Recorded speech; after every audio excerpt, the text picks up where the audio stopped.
So Caterpillar Oil and Gas can help build the future of energy with more power and less harm. Bringing experts together to deliver the right outcome, we can help configure, implement, and optimize the right power solutions that the world is demanding. Simply put, Caterpillar Oil and Gas has what tomorrow takes. So thank you again to everybody for being at NAPE. Thanks for tuning into the Oil and Gas Business Builders podcast with my guest, Craig Davis, this morning. So how are you today, Craig? Doing great, Laura. Doing all right? That's good.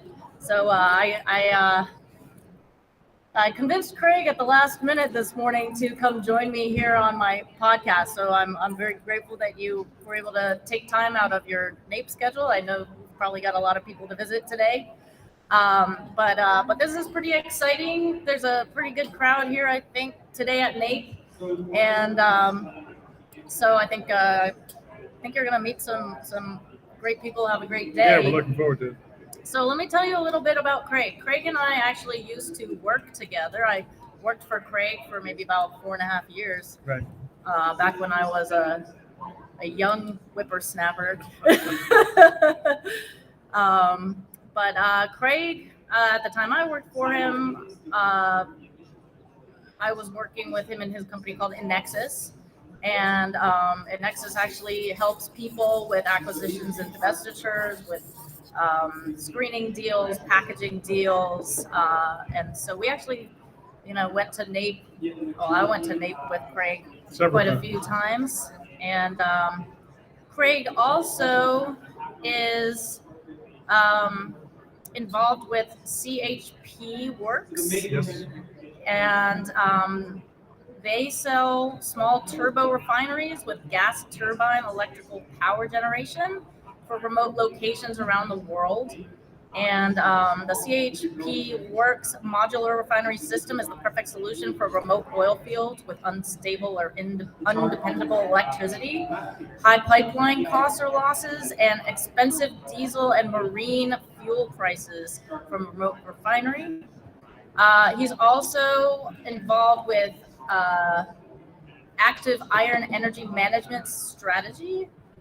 Active iron energy management. Right, active iron energy management. Sorry, that's a mouthful.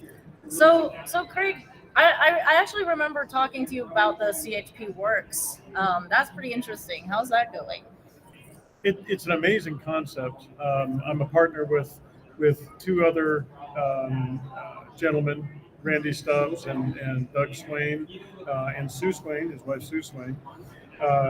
Randy has designed a modular refinery. Modular refineries essentially are atmospheric distillation columns. So the primary products are naphtha, kerosene, and diesel, both marine and land diesel. And many times, remote oil fields in all parts of the world produce oil. They transport that oil down a pipeline or by truck, and they have high transportation costs, maybe $10 a barrel, $7 to $10 a barrel. Sometimes the oil disappears en route or disappears from the pipelines, and the remote refiner processes that oil and then sells them diesel and kerosene and other fuels back at a highly inflated price. This refinery operates, the base operation is a gas turbine where natural gas fires the turbine. It generates up to 3.7 megawatts of electricity, which is enough to power a small town. You can operate the entire oil field. You can operate business parks, small light industry next to it. And the heat exhaust coming off of the gas turbine is what heats the oil in the refinery. It's all packaged in 14 small shipping containers that can be stacked on a container ship and sent anywhere in the world, carried on the back of a flatbed truck and stacked on top of one another and built on site.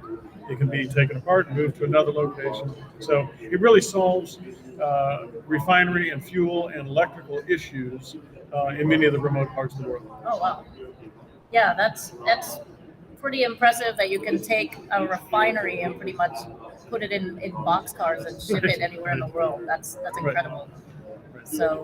So how has that been going? Are you getting traction with it? Is it? Absolutely. There are many countries that don't have stable infrastructure, either safe roads to transport the oil by truck, or pipelines that either have the capacity or the pumping capability to move that amount of oil.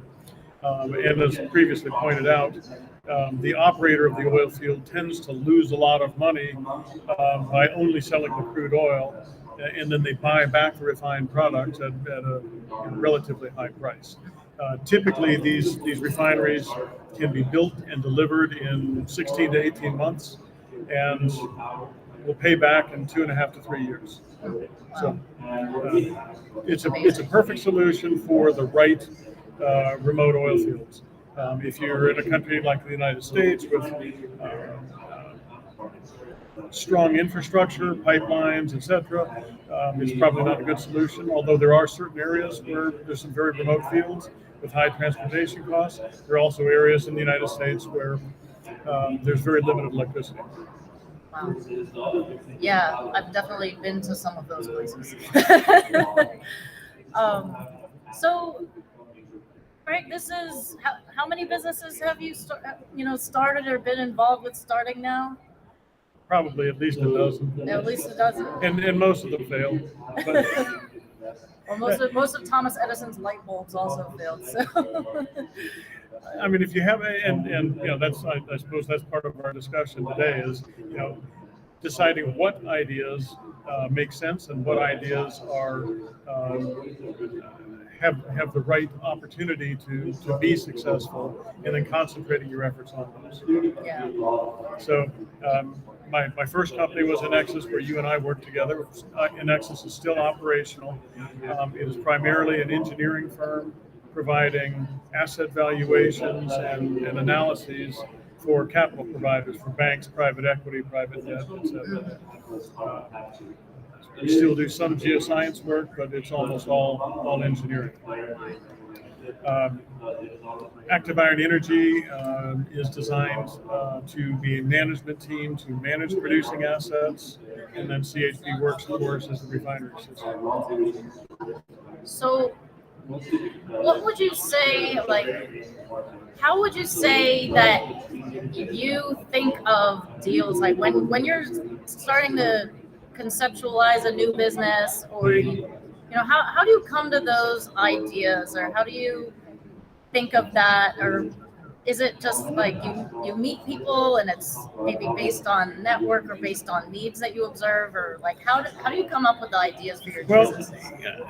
I'm certainly not the person who made this famous quote, but the statement essentially is there's a lot of good ideas in the world and only a few great ideas. And the challenge is to filter those down and do it in a logical, dry-eyed review of that business idea. It's easy to become emotionally attached to a business concept and to get really enthusiastic about it, but you have to ask yourself a number of questions, including what's the differentiator? I love this idea, I really want to do it, but how do you differentiate yourself from other competitors who want to do the same thing? What are the barriers to entry for other people and for yourself? Hopefully there's relatively high barriers to entry, either expertise or technology or capital. If there's no barrier to entry, then anyone else can do it.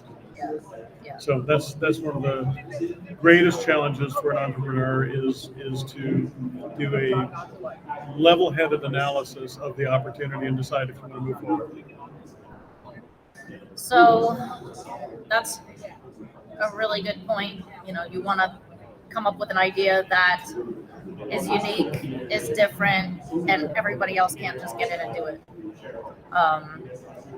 What would you say are some of the key factors for success in business when you're conceptualizing or growing a business?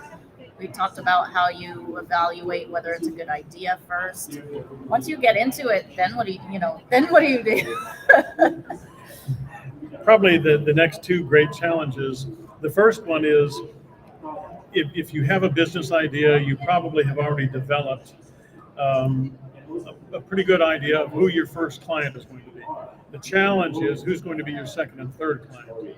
So you get excited, you have a big project, you take it on with this first client, but who are the second, third, fourth, fifth, sixth clients, and how do you find those clients? And as you know, advertising and marketing is a key part of that. How do you get your message out? Do you do it by brochures? Do you do it with websites, LinkedIn, social media? I mean, all of those are relevant methods of reaching out to your prospective clients, and necessary if you're going to get your message out. Yeah. So invest in marketing. I like that one.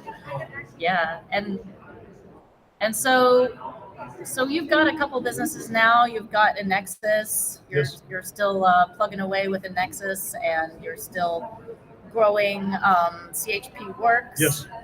And I mean, that seems like a lot. How do you? I mean, just on the personal level, like, I mean, well, Craig and I also ride bikes together, so I know you have hobbies. I know you like to ride bikes, but you know, how do you find time to do all of that? Very, very interesting question.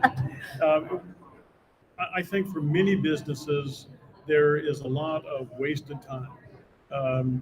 Time that is either not very productive or, where maybe you're just playing around on the internet. I don't know. But I think it's important to, turn your brain on when you have business to attend to, and turn it off or redirect it to some other activity when you're not working on that. At INEXS, when we're doing an asset valuation, our team may be working on it till midnight on a Friday night, Saturday night, Sunday night, and when we finish that project, we'll revert it back or send it to the client, present it, and we may have a week or two with no work, and that's then I concentrate on other businesses. Okay, so Time management. Time management, yeah, that's probably very well. Right. It is very important. No, I've seen Craig multitasking. So, let's see. What else can I ask? So, what are your plans today at NAPE? So, do you have plans? Are you just walking around? Do you have meetings already set up? It's very difficult to arrange any specific meetings. I do have a Teams call tomorrow, but generally it's more opportunistic. We have a client that we are searching for certain types of assets for them. They're looking to acquire assets. In this case, non-producing PDP with some upside drilling potential. So I'm out today looking around at various operators and talking to them about what they have available. Awesome. Yeah. Great. And of course, there's a lot of receptions in the evening, so Yeah. plenty of nighttime activity. Otherwise known as networking parties. Yes. Well, hopefully I'll see you at some of those networking parties this evening, and I'll be walking around too. So I wish you a very successful NAPE. I hope you meet the people that you're looking for and find the deals you're looking for. And I look forward to seeing you next time. Sounds great. Appreciate it, Laura. Thanks. Thanks a lot, Craig. And thank you all to the Oil and Gas Business Builders listeners and everyone here at NAPE. And tune in next time. I'll be back for another episode around noon.